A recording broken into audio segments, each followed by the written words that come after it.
Bienvenue dans cette nouvelle édition du Morning News. Voici les titres de l'actualité. Rentrée politique de l'opposition béninoise ce 15 janvier. Le Front pour le sursaut patriotique a tracé la ligne directrice de ses actions. Hein? Ok.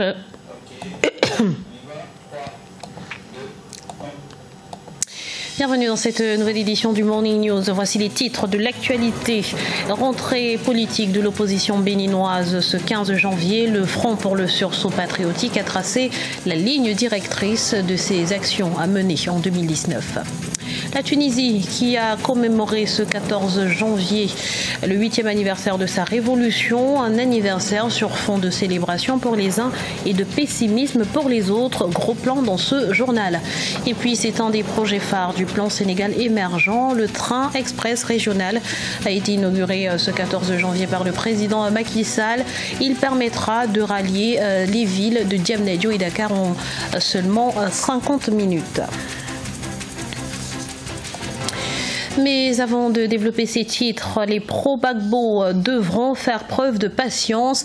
Malgré leur acquittement le 15 janvier, la Chambre d'appel de la Cour pénale internationale a décidé de maintenir en détention l'ancien président ivoirien et son ex-ministre de la Jeunesse, Charles Blé Goudé. Une décision prise par la majorité des juges officiellement pour éviter d'avoir à interpeller à nouveau les deux hommes si l'appel du procureur est accepté dans quelques mois. La procureur a jusqu'au 23 janvier pour déposer ses arguments, puis la défense et les parties civiles ont jusqu'au 29 janvier pour y répondre. Une audience entre les deux parties est ensuite prévue le 1er février devant les 5 juges de cette chambre d'appel. Aucune date de délibéré n'a pour l'heure été communiquée.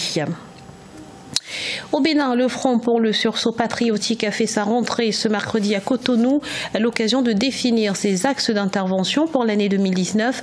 La coalition d'opposition entend intensifier les combats pour la défense de la démocratie, au nombre desquels figure l'abrogation des lois jugées liberticides. On fait le point dans ce reportage de notre correspondant Lefty Ono. Rentrée politique du Front pour le sursaut patriotique FSP au Bénin ce mercredi 15 janvier 2019 à Cotonou. Après de 3 mois de législatives du 28 avril 2019, la coalition entend intensifier les combats pour la défense de la démocratie. Depuis mars 2017, ce mouvement politique composé de nombreux acteurs sociopolitiques de l'opposition s'est affirmé sur l'échiquier politique. Il a désapprouvé à maintes reprises la gouvernance du président Patrice Talon et a contribué à l'échec de 2 tentatives de révision de la Constitution en avril 2017 et en juillet 2018. Nous sommes sûrs que notre peuple fera un grand bond en avant parce que c'est les épreuves qui font un peuple. 2019, nous pensons, nous appelons à ce que ce soit l'année du triomphe du peuple sur l'autocratie, sur la tyrannie. Le FSP milite, entre autres, pour la tenue des États généraux et l'abrogation des lois jugées liberticides votées par les députés de la 7e législature. Il s'agit, entre autres, des lois sur les collaborateurs extérieurs de l'État, le nouveau code pénal, la nouvelle charte des partis politiques et le nouveau code électoral. Si on laisse faire, si on reste comme on est là, le hold-up électoral se prépare activement. Se prépare par la maîtrise, par le pouvoir de toutes les institutions chargées du processus électoral. Le FSP entend s'investir davantage afin de contribuer à la restauration de la démocratie et l'état de droit au Bénin. Passation de pouvoir entre le président sortant Erazzouari Mampianine et son successeur André Rajoelina à Madagascar. La cérémonie a eu lieu ce vendredi au palais présidentiel de Lavoloha à Antananarive. Aucun discours ni remise de clés symboliques au nouveau président n'a eu lieu comme cela fut le cas lors de la précédente passation de pouvoir. La cérémonie d'investiture d'André Rajoelina est prévue ce samedi dans la capitale. Plusieurs chefs d'État y sont annoncés. La Tunisie a célébré ce lundi le 8e anniversaire de sa révolution, une commémoration dans un contexte de tension marqué par la morosité sur le plan économique et à bien des questions sur le plan politique et social. On fait le point tout de suite avec Vina Nodin. Janvier 2011, janvier 2019, la Tunisie célèbre le 8e anniversaire de sa révolution avec une économie fragilisée et dans un contexte de vifs désaccords politiques. 8 ans après la révolution de Jasmin, les partis politiques se sont multipliés dans le pays. Près de 200 partis ont obtenu le statut légal. La Tunisie fait face à une crise économique, politique et sociale sans précédent. Les solutions proposées par le gouvernement pour faire face à la crise ont aggravé la situation. Les tractations politiques autour des élections de 2019 ont contribué à la dégradation du paysage politique et au désintérêt manifesté par les citoyens et les jeunes, en particulier vis-à-vis de la chose publique de manière à menacer le processus démocratique. Du côté de l'économie, le pays fait face à une régression du taux de croissance. Pour le chef de l'État, Béji Caïd Essebsi, le dinar ne vaut plus rien. Le pouvoir d'achat des Tunisiens s'est détérioré. Malgré une reprise du tourisme et du secteur de l'exportation, la Tunisie a du mal à amorcer sa transition économique. La démocratie continue à avancer en Tunisie, mais l'absence de création de richesse nationale dans le pays, surtout par les entreprises publiques, eh bien, c'est une catastrophe. C'est de là que vient l'appauvrissement. Alors, être en démocratie et pauvre, c'est lamentable. L'achèvement du processus de transition démocratique est le principal enjeu des prochaines échéances électorales. Des élections législatives et présidentielles doivent se tenir en fin d'année en Tunisie, unique pays rescapé du printemps arabe.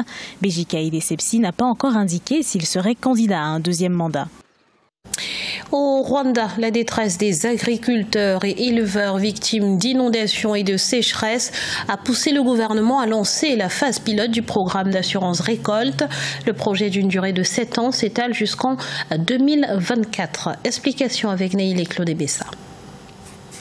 S'assurer contre les mauvaises récoltes et les inondations n'est pas un mirage au Rwanda. En effet, depuis 2017, le gouvernement a lancé un programme visant à augmenter les assurances pour l'agriculture et l'élevage, ainsi que les prêts agricoles de 5,2% à 10,4%. Le projet d'une durée de 7 ans s'étale jusqu'en 2024. Ce type d'assurance permet d'assurer les agriculteurs à moindre coût et en fonction des indices météorologiques. Les changements climatiques, désormais, ne seront pas un grand risque pour les banquiers. Les banquiers vont maintenant faire plus confiance au secteur agricole parce qu'en cas d'influence climatique, en cas de mévente, le secteur agricole serait plus sécurisé et l'assurance de la production va plus mettre les banquiers en confiance. Outre l'aspect mutualisation des risques, l'assurance agricole est déployée au Rwanda comme outil de promotion de techniques culturelles d'adaptation au changement climatique. En 2018, les autorités rwandaises ont mis à l'essai l'assurance pour assurer le maïs, le riz et le bétail. L'assurance agricole va inévitablement booster le secteur agricole au Rwanda du fait que le risque sera désormais couvert et le risque sera désormais partagé. Le secteur agricole va connaître un boom sécuritaire et aussi un boom au niveau des producteurs. Le risque de travail sera partagé par les sociétés d'assurance et ce sera un exemple en matière de production agricole. Rappelons que l'assurance agricole est l'un des piliers de l'initiative AAA qui vise l'adaptation de l'agriculture au changement climatique en Afrique. Le train express régional sur les rails au Sénégal, il a été inauguré ce 14 janvier par le président Macky Sall, conçu pour desservir la ville nouvelle de Diamniadio et la grande banlieue dakaroise. Il transportera 115 000 passagers quotidiennement. Reportage d'Eladine Ndiaye, notre correspondant au Sénégal. Le chef de l'État sénégalais Macky Sall a réceptionné ce lundi 14 janvier 2019 le train express régional dont l'exploitation est prévue au mois de juin 2019. La phase 1 Dakar-Diamniadio du TER comprend 2 lignes de 36 km à écartement standard. Les trains fonctionnent au diesel et à l'électricité avec une capacité de transport de 115 000 voyageurs par jour. Chaque train composé de 4 wagons pourra accueillir 565 voyageurs répartis entre les classes économiques et la classe affaires, toutes étant climatisées et dotées d'un réseau Wi-Fi. Le projet du TER a globalement mobilisé 656 milliards de francs CFA. Les trains vont permettre au quotidien de rallier les villes de Diamniadio et Dakar en moins de 50 minutes avec une vitesse de pointe de 160 km par heure. Donc il y a la rapidité, le confort, il y a également la sécurité, parce qu'il s'agit d'assurer une sécurité optimale, aussi bien dans le train, dans son environnement, mais même aussi la sûreté, c'est-à-dire la ligne ferroviaire par rapport à l'extérieur, par rapport à d'autres menaces. Et toutes ces conditions, toutes ces préoccupations sont prises en compte. Donc c'est pourquoi nous sommes très contents vraiment de ce qui est fait aujourd'hui et de cette journée qui est une journée historique pour le Sénégal. L'objectif du TER, dont les travaux ont débuté fin 2016, est d'améliorer la mobilité urbaine et de décongestionner la capitale Dakar. Ce journal a été réalisé par l'ensemble de la rédaction. Merci pour votre fidélité. Dans un instant, une nouvelle édition de l'information sur Africa 24.